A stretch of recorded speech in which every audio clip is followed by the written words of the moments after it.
नमस्कार। कार्यक्रम अलग धारमा यहाँलाई हामी हार्दिक स्वागत गर्छौँ। दर्शक, आज हामी संहिता कार्यान्वयनको विषयमा आजको अलग धारलाई जोडेका छौँ। तलागौँ आजको प्रस्तुतितर्फ।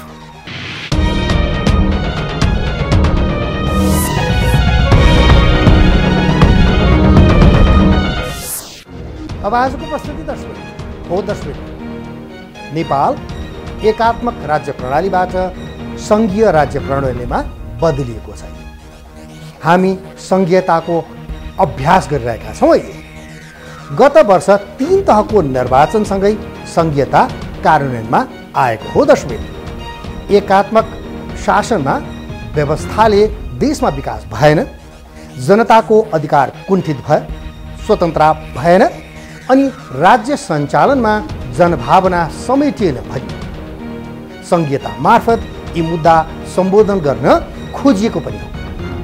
केन्द्रीय सरकारको अधिकार, शक्ति र जिम्मेवारी प्रदेश र स्थानीय सरकारमा हस्तान्तरण गर्नकै लागि सिंहदरबारको अधिकार गाउँ गाउँमा भन्ने नारा तय पनि गरियो। दर्शक, तर व्यवहारमा अधिकार विकेन्द्रित नहुँदा संघीयता हुर्कन पाइरहेको छैन। यति बेला दर्शक हो, संघीय प्रणालीमै प्रश्न उठाउनेहरूलाई अहिले मौका मिलेको छ। दर्शक, एक त संघीयताको मर्म अनुसार कायम अहिले भइरहेको छैन, अर्कोतर्फ विकासको साटो विनाश, सुशासनको साटो भ्रष्टाचार र स्वतन्त्रता रहनुपर्ने क्षेत्रमा राजनैतिक हस्तक्षेप बढ्दा बरु अरू बढी असन्तोष बढाएको छ।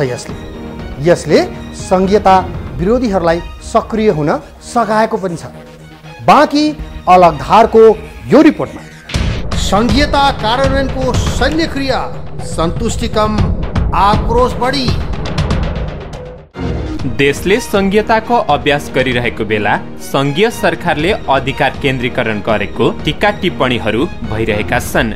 प्रदेश सरकार र स्थानीय सरकारहरू केन्द्र सरकारले अधिकार खिचेर राखेको महसुस गरिरहेका छन्। नेपालको संविधान 2072ले देशलाई संघीय लोकतान्त्रिक गणतन्त्रात्मक राज्यको रूपमा व्याख्या गरेकाले संघीयता नेपालको शासन प्रणाली बन्न पुगेको छ। संघीय, प्रादेशिक र स्थानीय सरकार गठन भएको यो अवधिमा संघीयता कार्यान्वयनबारे अनेक प्रश्नहरू उठेका छन्। गाउँ गाउँमा सिंहदरबार भनिए पनि अधिकार विकेन्द्रीकरण भने भइरहेको देखिँदैन। जति बेला संघीयताको बहस मुलुकमा सुरु भयो त्यति बेला यस फेडरलिजम, नो फेडरलिजम, संघीयता चाहिन्छ अथवा संघीयता चाहिँदैन भन्ने एउटा ठुलो विवादका बीच संघीयता सुरु भयो। तर अब अहिले के देखिन्छ भन्नुहुन्छ, संघीयता लागू भएको संघीय संविधान आएको 3 वर्ष भइसक्यो। संघीय संविधान आएको 3 वर्ष भएर त्यो संविधान अनुसार संविधान बनेर सरकार बनेर चुनाव भएको पनि अहिले 1 वर्ष भइसक्यो। यो बिचमा पनि के छ भने संघीयता चाहिन्छ र संघीयता चाहिँदैन भन्ने विवाद जीवित नै छ। त्यस कारणले गर्दाखेरि एउटा नेपाल एज अ होल एउटा फुल स्ट्रेन्थमा चाहिँ यो संघीयताको कार्यान्वयनमा जान सकेका छैन। अब कहिलेकाहीँ के देखिन्छ भने सिंहदरबारमा बस्ने मान्छेहरूलाई नै अझै केही कन्फ्युजन भएको देखिन्छ। भन्नुहुन्छ भने होइन यो संघीयता आउनु त आयो, यो लागू हुन्छ कि हुँदैन होइन। जो ड्राइभिङ सिटमा बसेको छ त्यो ड्राइभिङ सिटमा बस्नेलाई नै मोटर कुदाउनलाई त्यति कन्फिडेन्स छैन भने त्यो मोटर कहाँ जाला, अब त दुर्घटना पर्ला कि के होला कि अथवा यो स्पिड कहीँ गएर रोकिएला कि भन्ने चाहिँ एउटा ठुलो एउटा यो शङ्का छ। अनि त्यसदेखि बाहेक संघीयतालाई नेपालमा ल्याउँदा एउटा मूल नारा के दियो भन्दाखेरि संघीयता भनेको सिंहदरबारलाई गाउँ गाउँमा पुर्याउने भन्ने चाहिँ एउटा बडो पपुलर नाराका साथ संघीयता आयो। त्यो पक्ष ठिक छ होइन। तर संघीयताको अर्को पाटो के छ भन्नुहुन्छ भने यो भू राजनीति। अब भू राजनीतिलाई इक्वली ब्यालेन्स गरिएन भनेदेखि संघीयता टिक्दैन। हेर्नुहोस्, अब त्यो पाटोमा चाहिँ अब अँध्यारो कोठामा धेरै चर्चा हुने तर पब्लिक डिबेट त्यसमा नहुने, त्यसले गर्दाखेरि यो संघीयता कार्यान्वयनको अर्को चुनौती त्यहाँ थपिया छ।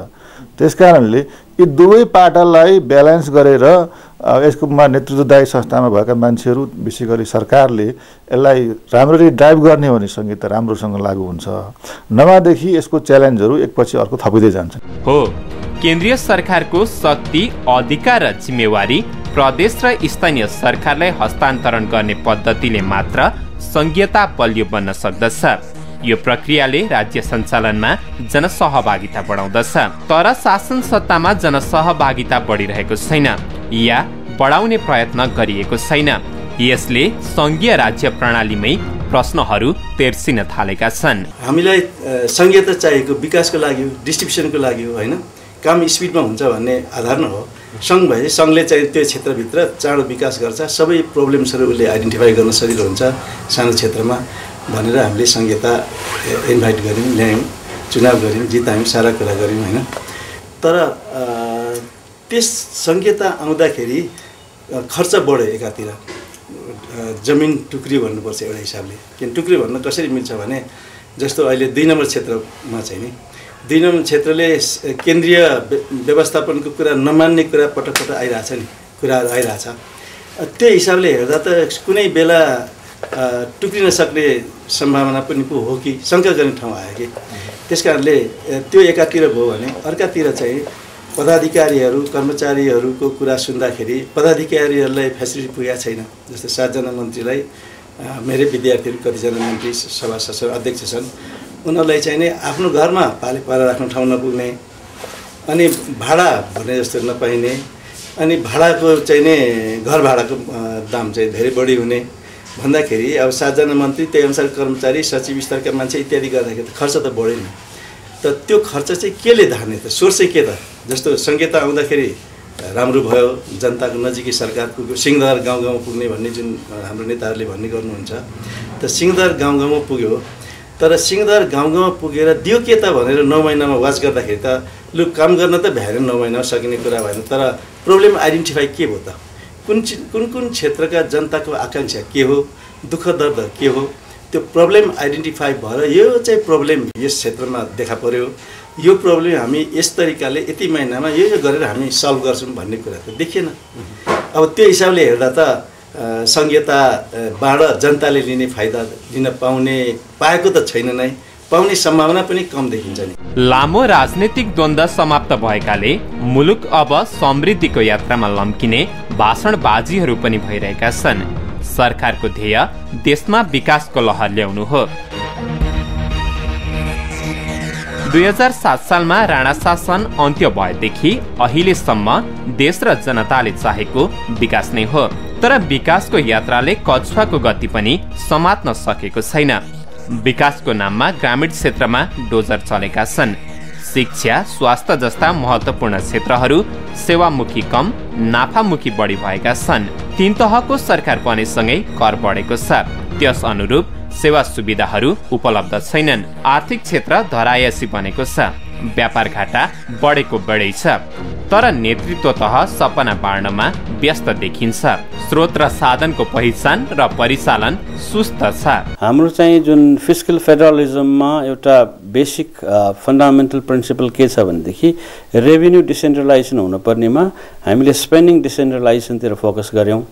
यसले गर्दाखेरि हामीले चाहिँ स्थानीय तहमा भएको रिसोर्सको चाहिँ नि आकलन नगरेर रिसोर्सलाई चाहिँ नि इफिसियन्टली युज गर्नतिर नलागेर अब यसको चाहिँ हामीले के गर्नुपर्ने हुन्छ भने लोकल लेभलमा के कति रिसोर्स इन्डाउमेन्ट्सहरू छ, त्यसको बेस्ट युटिलाइजेसन कसरी गर्न सकिन्छ, यो किसिमको चाहिँ नि कुराहरू स्पष्ट भएर हामीले रेभिन्यू जेनेरेट गर्नेतिर लाग्नुपर्छ।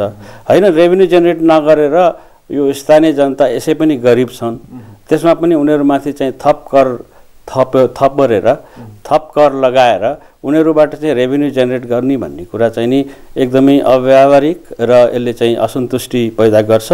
यस्तो भयो भनेदेखि फेरि यो संघीयताप्रति नै जनमानसको चाहिँ नि एउटा विरोधको जस्तो चाहिँ नि सोच निक्लिन्छ। तर यसको मतलब यो होइन कि संघीयता आफैमा ठिक नभएको चिज होइन, तर यसलाई कसरी भने इम्प्लिमेन्टेसन गर्दाखेरि धेरै कुराहरू सोच विचार गरेर गर्नुपर्ने हुन्छ। सबै जनताले बिरामी हुँदा सिटामोल पाएका छैनन्। जनप्रतिनिधिहरू विकासै कम, विलासी बढी देखिन्छन्। राष्ट्रपतिलाई 18 करोडको गाडीदेखि 1.5 अर्बको हेलिकप्टर खरिदमा जोड दिइन्छ, तर हरेक नेपालीले आवश्यक पर्दा सिटामोल पाउने वातावरण भने बनाइएको छैन। मन्त्रीहरू इन्धन खरिद गर्न दिएको पैसा गोचीमा हाल्छन् र मासिक 100 लिटर पेट्रोल सरकारबाटै लिइरहेका छन्। सांसदहरूको त राजधानीमा घर पाए पनि घर भाडा राज्य कोषबाट लिइरहेका छन्। भ्रष्टाचारको ग्राफ बढेको बढै छ। हिंसा, हत्या, बलात्कार जस्ता घटनाहरू अझै भयानक बन्दैछन्। तर 2/3 सरकार निरीह बन्दै गएको छ। संघीयतामा यही कारण प्रश्न उठेको हो। अमेरिकन र युरोपियनहरूले यहाँ सङ्घीय प्रणाली यो मुलुकलाई बोकाउनु पछाडि यहाँ जातीय राज्य, दर्जनौँ जातीय राज्य बनाएर जातिहरूको बिचमा घृणा फैलाएर यसलाई नाइजेरिया, सुडान बनाउने अमेरिकनहरू, युरोपियनहरूको योजना हो। स्वयं UNDP अफिसै बस्यो नयाँ बानेश्वरमा अघिल्लो 64 सालको संविधान सभाको बेलामा। सब उसले त्यहाँ निर्देशन गर्यो, गाइड गर्यो होइन। त्यसैले जातीय राज्यको लागि उनीहरू त्यत्रो प्रयत्न भयो। अनि यहाँ हिमाल पहाड तराईलाई अलग गर्ने कुरामा छिमेक पुरै सफल भएन। 8वटा जिल्लालाई अलग गर्न ऊ सफल भयो। र अब अघिल्लो 4 वर्षमा संविधान सभा नबनिकन संविधान सभा विघटन भयो। पछिल्लो 70 को चुनावपछि नेपाली जनता जातीय राज्य बनाउन नदिनलाई सफल भए। दोस्रो कुरा, काँकरभिट्टादेखि महेन्द्रनगरसम्मको पुरै भूभाग तराई भित्री मधेसलाई हिमाल पहाडबाट पुरै अलग गर्न चाहिँ दिएनन् र कमसेकम 8वटा जिल्ला मात्रै अलग गर्नलाई सफल भए पृथकतावादीहरू र छिमेकको योजना त्यो पुरा भयो। त्यसपछि अब चुनाव भएको, स्थानीय चुनाव भएको, केन्द्रको चुनाव भएको पनि अब 1-1.5 वर्ष भयो र अब अहिले पनि अब सङ्घीयता लर्खराइरहेको छ। अब स्थानीय निकायमा जति अधिकारहरू गएका छन् त्यो स्वागतयोग्य छ। सङ्घीयताका कारणले स्थानीय निकायमा अधिकार गएको होइन। अब एकात्मक प्रणाली अन्तर्गत पनि अहिले स्थानीय निकायमा गएका अधिकार दिन सकिन्थ्यो। अब अधिकार दिएर स्थानीय निकायमा अब अधिकार त दिइयो, प्रदेशलाई पनि केही अधिकार दिइयो। अहिले पनि केन्द्र सरकार त्यहाँ कर्मचारी पठाएर जनताले पाएका ती अधिकारहरू कार्यान्वयन गर्न चाहिँ सकिरहेको छैन। लामो सङ्घर्ष, अनेक राजनीतिक उतार-चढाव, हजारौं जनताको ज्यानको बलिदान र त्यागको उपलब्धिमा परिवर्तन भएको राज्य सञ्चालन प्रणाली अर्थात् संघीयतामा प्रश्न उठ्नु र जनविश्वासमा कमी आउनु सकारात्मक सन्देश हुँदै होइन। अब एकैछिन छोटो विश्रामपछि कार्यक्रम अलग धार लिएर पुनः जोडिनेछ। तर एकैछिनको यो छोटो विश्रामपछि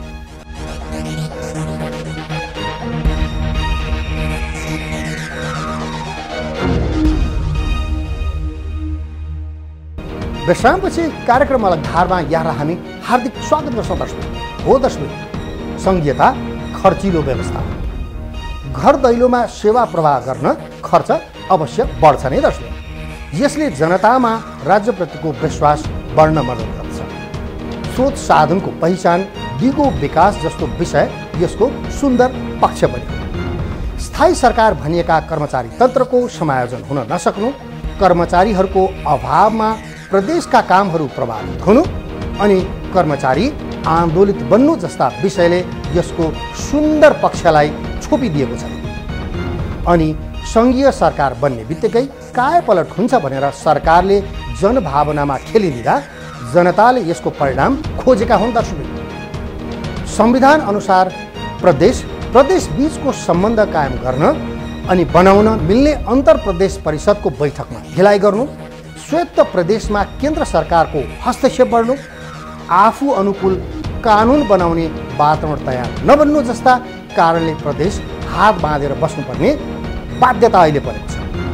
यसको तत्काल समाधान नगर्ने हो भने संघीयताको भविष्य अनिश्चित हुने सुनिश्चित छ। दर्शक, बाँकी अलग धारको यो रिपोर्ट।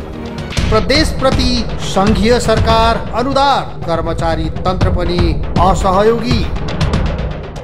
कुनै पनि प्रक्रिया आफैमा राम्रो या नराम्रो हुँदैन, त्यो प्रक्रियालाई राम्रो नराम्रो बनाउने राज्य सञ्चालनमा रहेकाहरूले हो। संघीयतामा विभिन्न तहका सरकारहरू स्वायत्त हुन्छन्।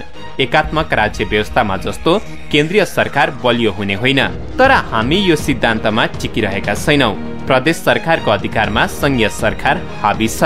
प्रदेश र स्थानीय तह सञ्चालनका लागि कानुन दिएको छैन। 2 नम्बर प्रदेशले बनाउन लागेको प्रहरी ऐनमा केन्द्रीय सरकारको हस्तक्षेपलाई उदाहरणको रूपमा लिन सकिन्छ। समस्या एकमाथि अर्को थपिँदो छ। तपाईले भन्नुभयो अब कानुन बनाएको छैन, माथिको अधिकार तल गएको छैन। त्यति मात्रै होइन, त्यसमा अर्को चाहिँ थप तपाईँलाई म के भन्छु भने अहिले स्थानीय तहमा प्रोभिन्सियल तहमा चाहिँ नि अब बजेट भएन, पैसा भएन भन्ने कुरा छ। तर अर्को तथ्य तपाईँलाई रिमाइन्ड गराउँ, जति बजेट स्थानीय तहमा गएको छ त्यो गएको बजेटको पनि अहिलेसम्म लगभग 6% मात्रै खर्च भएको छ। क्यापासिटी टु स्पेन्ड, एउटा खर्च गर्ने क्षमता पनि स्थानीय तहमा विकास गर्नु पर्यो।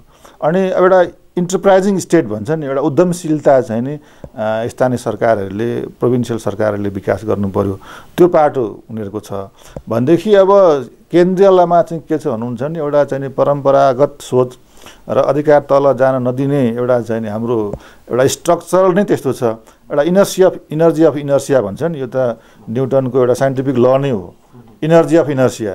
किन भन्नुहुन्छ नि, त्यो जुन अवस्थामा छ त्यही अवस्थामा रहिरहने एउटा जुन अवस्था छ नि, यो साइन्टिफिक ल नै हो। त्यो अनुसार पनि सिंहदरबारले चाहिँ आफ्नो अधिकार भर्सक तल जान दिँदैन। अब नदिएपछि के हुन्छ भने त्यो स्थानीय तह अथवा चाहिँ नि प्रान्तीय तहले पनि अलिकति एसर्टिभ भएर आफूले पहिला चाहिँ आफूलाई भएको चाहिँ नि खर्च गर्ने क्षमता बढाउने, आफूलाई इन्टरप्राइज गर्ने, आफू पनि शासक जस्तो स्थानीय तहमा भएका मान्छेहरू र चाहिँ नि प्रान्तीय तहमा भएका जुन जनप्रतिनिधिहरू उनीहरूले पनि अब सबै कुरा ठिकठाक हुन्छ, म त शासक पो हुँ भन्ने खालको एटिट्युड देखाउँदाखेरि त हुँदैन। उनीहरूले चाहिँ के गर्नु पर्यो, एउटा इन्टरप्राइज हुनु पर्यो हैन, आफ्नो क्षमता वृद्धि गर्नु पर्यो। विश्वमा संघीय राज्यहरू शक्तिशाली छन्, आर्थिक रूपमा अझ शक्तिशाली छन्, तर नेपालमा अहिले प्रदेशका मुख्यमन्त्रीदेखि मन्त्रीहरू बेरोजगार जस्ता देखिन्छन्। प्रदेशमा कसरी काम गर्ने भन्ने अन्योलता उनीहरूमा देखिन्छ। प्रदेश सरकारले केन्द्र सरकारले अल्मल्याउने काम गरेको, स्रोत र अधिकार नदिएको तर नतिजा मात्र खोजेको भन्ने गुनासोहरू गरिरहेका छन्, जुन अन्तर प्रदेशको पहिलो बैठकमा यो विषय जोडतोडले उठ्यो। संघीयता कार्यान्वयनका लागि स्थायी प्रकृतिको अन्तर प्रदेश सचिवालय गठनमा जोड पनि दिइयो। 4वटा पिलर छ नि संघीय संरचनाको। एउटा कन्स्टिट्युसनल एस्पेक्ट छ यसमा, अर्को छ यसको चाहिँ तपाईँको फिस्कल एस्पेक्ट छ, अर्को यसको एडमिनिस्ट्रेटिभ एस्पेक्ट छ हैन। अब यस्तो सबै एस्पेक्ट्सहरूलाई ठिक ढङ्गमा प्रयोगमा ल्याउन सक्नु पर्यो। कन्स्टिट्युसनमा भएको पनि कतिपय चाहिँ प्रब्लम्सहरू, कतिपय चाहिँ कुराहरूलाई चाहिँ नि in due course of time error छ भने त्यसलाई करेक्सन गर्नु पर्यो। त्यस्तै गरेर फिस्कल फेडरलिजमलाई पनि ठिक किसिमबाट सञ्चालनमा ल्याउन सक्नु पर्यो। एडमिनिस्ट्रेसनमा पनि करेक्सन्सहरू गर्नु छ भने गर्नु पर्यो। र यो सबै क्षेत्रमा सबै किसिमको एस्पेक्टहरू, खास गरेर यो फेडरलिजममा भएको चाहिँ 4वटा मुख्य पिलर्सहरू छन्। यो पिलर्सहरूमा भएका केही कमजोरीहरू छन् र यो कमजोरीहरूलाई क्रमशः हटाउँदै गएर सबै कुरालाई चाहिँ नि सबै पक्षलाई एकदम ठिक ढङ्गमा चाहिँ इम्प्लिमेन्टेसनमा ल्याउन सकिएको अवस्थामा विकास धेरै टाढा छैन। सकिन्छ, नसक्ने भन्ने कुरो होइन, तर प्रोभाइडेड हामीले यसको इम्प्लिमेन्टेसनलाई एकदमै ठिक ढङ्गमा लैजानु पर्यो, जसले गर्दाखेरि करप्सन घटोस्, ट्रान्सपेरेन्सी बढोस्, एकाउन्टेबिलिटी बढ्नु पर्यो, अनि पोलिटिकल ओनरसिप लिनु पर्यो सबैले। यो गर्यो भनेदेखि it won't take much time to get better. उसो त संघीयता कार्यान्वयनमा राजनैतिक नेतृत्व जति चुकेको छ त्यति नै कर्मचारी तन्त्र पनि असहयोगी देखिन्छ। संघीय मामिला तथा सामान्य प्रशासन मन्त्रालयले तल्लो तहसम्म कर्मचारी समायोजन गर्न सकिरहेको छैन। यसले प्रदेश सरकारका काम प्रभावित भएका छन्। कर्मचारीहरू पठाएको ठाउँमा नजाने, जनप्रतिनिधिहरूले भनेको नटेर्ने, आन्दोलन गर्ने लगायतका कार्यमा लाग्दा संघीयता कार्यान्वयनमा जटिलता थपिएको छ। यस्तै साझा धारणा बनाउन अन्तर प्रदेशका मुख्यमन्त्रीहरू पोखरामा भेला हुँदा प्रधानमन्त्री रिसाएर अन्तर प्रदेश परिषदको बैठक नबोलाउनाले पनि संघ नै संघीयताको विपक्षी बन्न पुगेको टिप्पणीहरू पनि भएकै हुन्। अब कर्मचारीको असहयोगको एउटा कुरा हो, पदको लुछाचुडी अर्को हो कि, अनि त्यो कारणले डेभलपमेन्टको आस्पेक्टका कुरा भोलि हुन्छ, आज त भएन, 9 महिना सकिएन, काम सोच्दैछौँ, गर्दैछौँ, हामी योजना बनाउँदैछौँ भन्ने कुराहरू हामी सुन्छौँ, तर देखिने खालको योजना पनि त देखिएन नि। त्यसो गर्दाखेरि संघीयताबाट जनताले लिन सक्ने फाइदा कर्मचारीको कारणले होस्, नेताको कारणले होस्, त्यो जनतालाई फाइदा हुने सम्भावना कम छ। अब कर्मचारी आन्दोलित छन्, कर्मचारीहरू सिंहदरबारभित्रै हडताल गर्ने, आन्दोलन गर्ने के गरिरहेछन्, तर एउटा सुशासन दिने सरकारले आफू मातहतको कर्मचारीलाई खुसी पार्न नसक्नु अथवा खुसी नहुनु त दुःखद कुरा हो नि, किनभने ती कर्मचारी पनि हरेक पार्टीका भातृ सङ्गठन जस्ता छन्। त आफ्नो सरकार भएको बेलामा आफ्नै भातृ सङ्गठनहरूले चाहिँ विरोध गर्दाखेरि तिनीहरूलाई सम्झाउन नसक्नु अथवा तिनीहरूलाई उचित माग हो भने पुरा गर्नु, उचित माग होइन भने एक्सन पनि लिन सक्नु पर्यो नि त। 2 नम्बर प्रदेश बाहेक अन्य 6वटै प्रदेशमा नेकपा नेतृत्वको प्रादेशिक सरकार छ। केन्द्रमा 2/3 नेकपाकै नेतृत्वमा सरकार छ। तर संघीयता कार्यान्वयन लगायतका धेरै मुद्दामा सरकार चुकिरहँदा शासन प्रणालीमाथि नै प्रश्न उठ्न थालेको छ। एकात्मक प्रणाली छँदा पनि प्रजातान्त्रिक विकेन्द्रीकरण थिएन, भयभरिको अधिकार सबै सिंहदरबारमै थियो होइन। मुठीभर मान्छेहरूले सत्ताको रसास्वादन त गर्दै आए, पञ्चायत कालमा गरे, राजतन्त्रको कालमा गरे। अब अहिले लोकतन्त्र गणतन्त्र आएपछि पनि केही सीमित मान्छेहरूलाई त अब यो स्वर्गै छ, फाइदै भइरहेछ।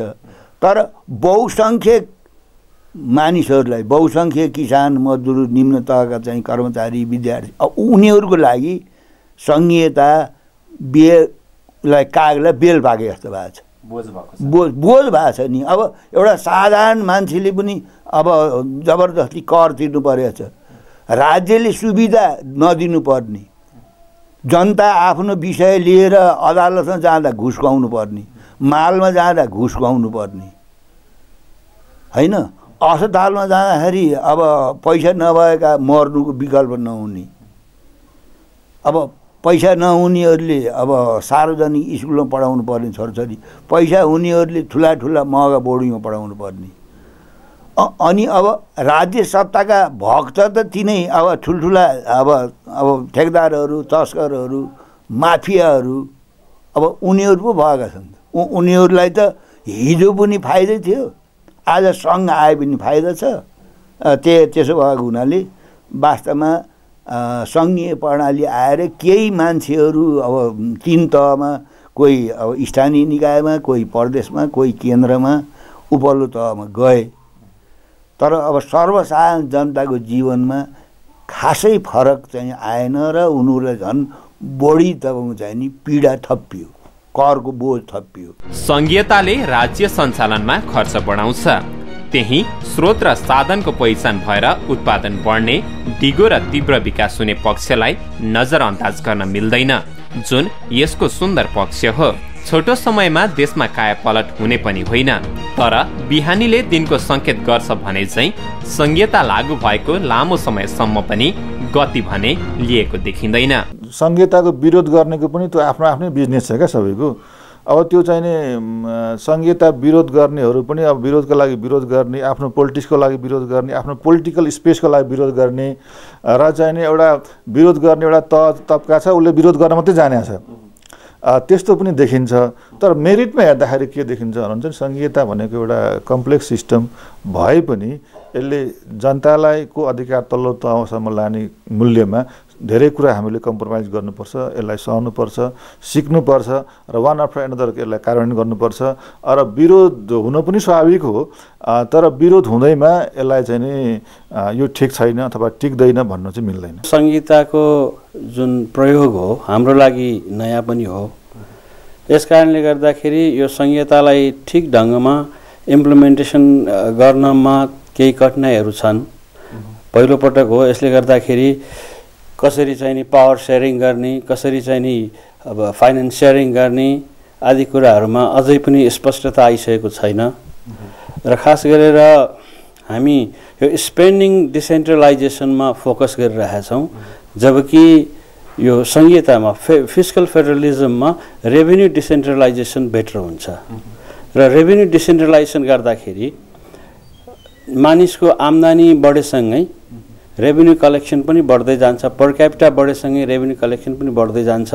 यो किसिमबाट हामीले गर्न सक्नुपर्ने हुन्छ। संघीयताको भविष्य त छँदै छैन। यही संघीयताकै कारणले गणतन्त्र, धर्मनिरपेक्षता, समानुपातिक, समावेशी, मिश्रित निर्वाचन प्रणाली समेत धरापमा पर्ने हो नि भन्ने मलाई त डर लाग्न थालेको छ आजकल। भनेको भोलिको दिनमा संघीयताको भविष्य छैन मुलुकमा। नेपाली जनताले नेपाल राख्ने हो भने संघीयता खारेज गर्नुकै विकल्प छैन, संघीयता खारेज गर्नुपर्छ। अब पनि संघीयताको मर्म र भावना अनुसार कानुनहरू नबनाउने, अधिकारको विकेन्द्रीकरण नगर्ने र समन्वयात्मक रूपमा कार्य नगर्ने हो भने संघीयता विरोधीले टाउको उठाउने खतरा रहन्छ। यो विषयमा राज्य सञ्चालकहरू सचेत रहन जरुरी छ। हो दर्शक, मुलुकमा संघीय शासन व्यवस्था सहजै लागू भएको होइन दर्शक। जनआन्दोलनको उपज हो यो संघीयता। यही कारण संघीयता प्रति जनआकर्षण देखिएको छ। तर यसलाई व्यवस्थापन गर्न सकिएन भने आशा निराशामा बदलिन सक्छ दर्शक। तसर्थ राज्य सञ्चालकहरूले आफूलाई विलासी साधन खोज्नुको साटो हरेक नेपालीले आवश्यक पर्दा सहजै सिटामोल पाउने परिस्थिति निर्माण गरून्। शक्तिको विकेन्द्रीकरण गरून्। संघीयता कार्यान्वयनका लागि आवश्यक कानुन तत्काल निर्माण गरून् र समन्वयात्मक ढङ्गले कामहरू अगाडि बढाउन्। संघीयता जोगिने र जोगाउने उपाय पनि यही हो दर्शक। यो थियो आजको अलगधारको विशेष प्रस्तुति, जसलाई हाम्रा सहकर्मी रोमन आचार्यले तयार पारेका हुन्। यदि अलगधारलाई कुनै नयाँ सूचना, घटना, रोचक तथ्यहरू छन्, जानकारीहरू छन् भने यहाँहरूलाई हामीलाई दिन सक्नुहुन्छ। त्यसका लागि 400653 हाम्रो कार्यालयको टेलिफोन नम्बर, जसमा यहाँहरूले कार्यालय समयमा बिदाको दिन बाहेक सम्पर्क गर्न सक्नुहुन्छ। यदि मोबाइलमा कुनै पनि बेला हामीलाई जानकारी दिन सक्नुहुन्छ, 9802002006 नम्बरको मोबाइल फोन। यदि यहाँहरू हामीलाई इमेल गर्न चाहनुहुन्छ भने हाम्रो इमेल एड्रेस हो alagdhar@gmail.com। यहाँहरूले हामीलाई ट्विटर र फेसबुकमा पनि फलो र लगअन गरेर हेर्न सक्नुहुन्छ। हस्त आजको अलगधारको प्रस्तुति यति। अलगधारको सम्पूर्णलाई बिदा दिनुहोस्। नमस्कार।